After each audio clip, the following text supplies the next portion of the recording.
Hot Milk, which is out in UK cinemas July 4th, is an adaptation of Deborah Levy's novel that strips away much of the book's internal drama, which was essential to understanding its characters and themes. But in doing so, writer-director Rebecca Lenkowitz has made a film version that is lifeless and confusing, doing its source material little justice. Set in a Spanish coastal town, the story follows Sophia, played by Emma Mackey, a young British woman caring for her ailing wheelchair-bound mother Rose, who's Fiona Shaw, as they visit a local clinic with the hopes of finding answers for Rose's mysterious condition. Though their dynamic is strained by Rose's controlling behaviour, which has led to Sophia, who has sacrificed her education, suffering from emotional manipulation and isolation. But a glimmer of liberation appears when Sophia meets and falls for Ingrid, played by Vicky Krieps, an older, free-spirited seamstress. Though this new relationship, combined with the ongoing burden of caring for Rose, gradually pushes Sophia towards a psychological breaking point. Despite its intriguing setup, the film fails to resonate, as Lenkowitz attempts a minimalist interpretation of Levy's novel that relies on sparse dialogue and subtle performances,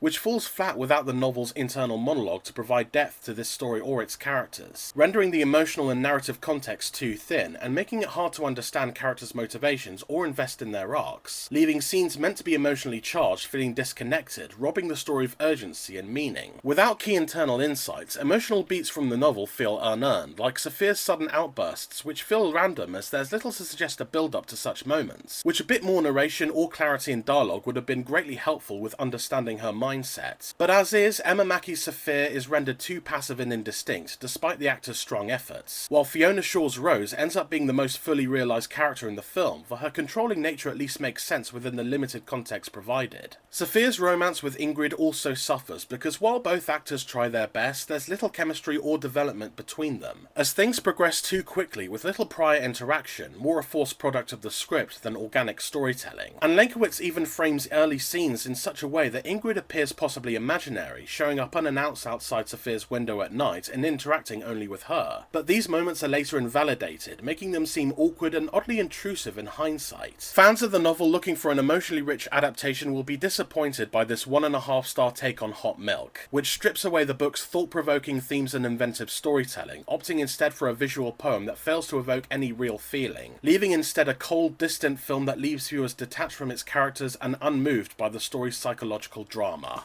Visit the Film Feeder website to read my more detailed review, but for now, thanks for watching, please like and subscribe for more reviews, and I'll see you next time.